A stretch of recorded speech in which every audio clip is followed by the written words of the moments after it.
everybody, it's Kristin, and I have a review for you today. Today we are going to be reviewing the Revlon Colorstay Whipped Foundation. This has been out for quite some time. I purchased this when it was 75% off at Kmart. I happened to find it 75% off, and I thought for $3 or something I would go ahead and pick it up. And, you know, just kind of have it. Well, I had a lot of requests back then to review it for you, and so I'm finally getting to that. I apologize for the delay. Now, I like to start out most of my foundation reviews with the fact that I have very dry skin, very, very dry skin, particularly right now.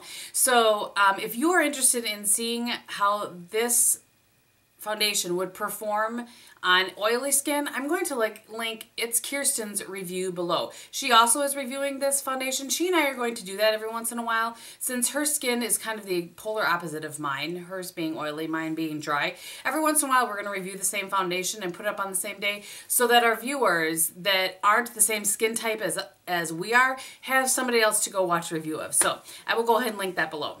All right, so this is in this kind of glass jar-like container. It's very heavy. The color that I am in is 200 Sand Beige, and I find this to be a perfect match for me. And so I'm going to cut to the demo of it and talk about this foundation a little bit. It's a very thick consistency, and you can see as I'm putting it on my skin, and I do have a primer, so to speak. I have the Embryolisse Le Cré Concentré on as my primer. You can see that it's a very thick consistency as you put it on, but it does blend into the skin very well. I was surprised at that. I didn't think that it would, you know, kind of blend in quite that easily. So I'm going to show you here. This is what it looks like in the container. It's very, I've heard people say it's kind of pudding-like, so here's the blizzard trick.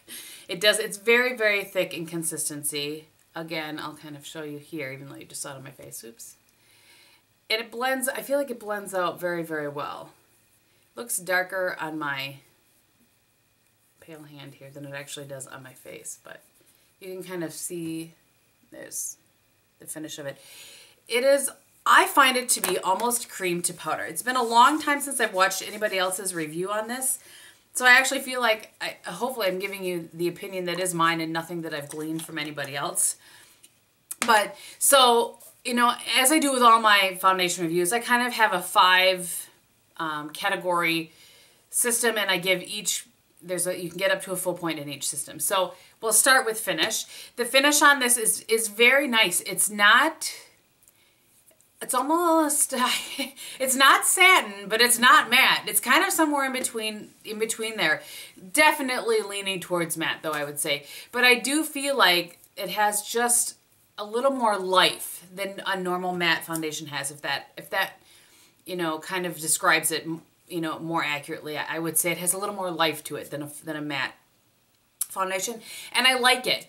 I just wish it had a little more life, and some of that could just certainly be the time of year. So, and I'm going to go ahead and give that a 0.75 because it's, you know, the finish on it isn't exactly what I would want, but it's very close. So I give that a point. I have my pen in my hand for some reason. I don't know. I give that a 0.75. The next category is longevity, and this is the Colorstay, and it says 24 hours. I do feel like it wears very well.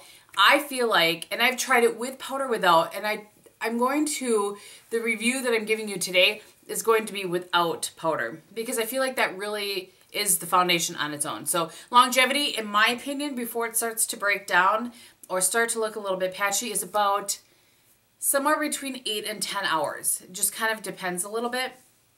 But I find that to be, that's good. That's good. 10 hours is what I look for.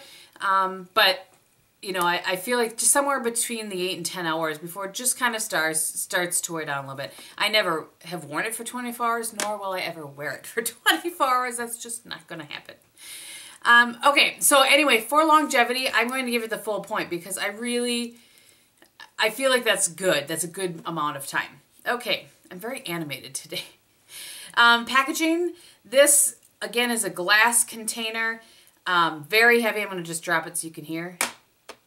That's on my vanity. I'm not sure if that was helpful or not, but it's very heavy. I would not travel with this, and as you can see, it's a lot of extra packaging. I think the actual, you know, the foundation part really only goes that, it doesn't have that extra glass. It does have this, and I'm going to get my fingers all nasty again, this plastic thing that I do keep in it, just because I'm trying, you know, you want to keep the foundation good for as long as possible. But I don't like it at all. That's what it boils down to. I like that it's, you know, that it's glass, and it kind of looks nice, but it's bulky and not travel friendly at all. So it only gets a 0.25 for me on packaging. Color range. This has, from what I could tell online and kind of in my area, I believe 12 colors. I do think that it at least, again, from what I could tell, it was great for kind of the paler skins. But when you get towards the deeper, I feel like they maybe could have a few more deeper tones on. What I have noticed though, and this happened I think with the CoverGirl, I reviewed the CoverGirl 3-in-1. There's like a CoverGirl Queen range, and we don't have that here. I've never seen that. We don't have that here at all. Seen that. So I don't know if Revlon has the same kind of thing, like more colors available in other parts of the country, but at least for here, it's fairly decent, so I'm going to give it a 0.75. The last thing we'll talk about is coverage. I feel like this is a medium coverage to buildable. As you saw in the demo, I put another layer, and it did give almost a nice full coverage. And I think I only applied this with my fingers, and I'll talk about application in a moment, but with my fingers and a brush, those are the two types of application that I used.